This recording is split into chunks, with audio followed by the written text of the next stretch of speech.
Mi chiamo Tommaso, ho 30 anni, sono appassionato di musica e di calcio e lavoro nella filiale di Faenza Ovest. Mi chiamo Francesca, ho 28 anni e sono un'appassionata di viaggi. Lavoro nella filiale della zona industriale di Forlì. Avere buone idee è già metà dell'opera, talvolta però serve qualcuno che possa aiutarci a pianificare correttamente i passi. E come trovare il budget? Non perderti questo video, parliamo di crowdfunding.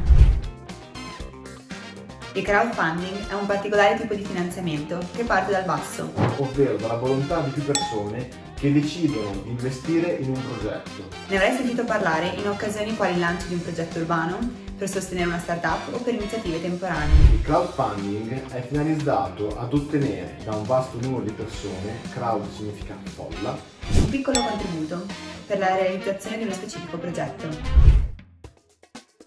Il crowdfunding è un'attività che viene fatta solo online ed è necessario comunicare il progetto in modo che i sostenitori comprendano bene le finalità e le modalità di adesione.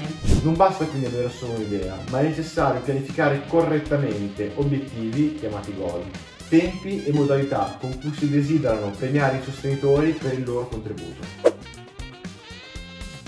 In linea generale, se un'idea o un progetto sono ben strutturate e comunicate, è possibile trovare finanziamenti attraverso il crowdfunding. Non ci sono ricette segrete, ma ci vogliono impegno, chiarezza e determinazione.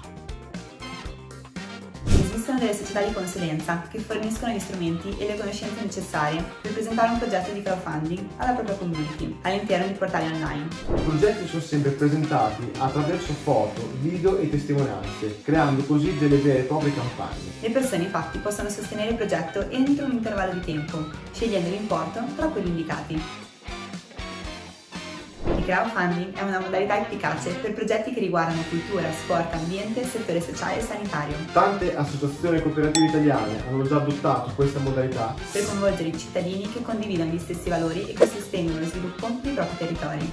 Se vuoi scoprire di più sul crowdfunding, clicca sul link e continua a seguire la BCC per altri video sull'educazione finanziaria.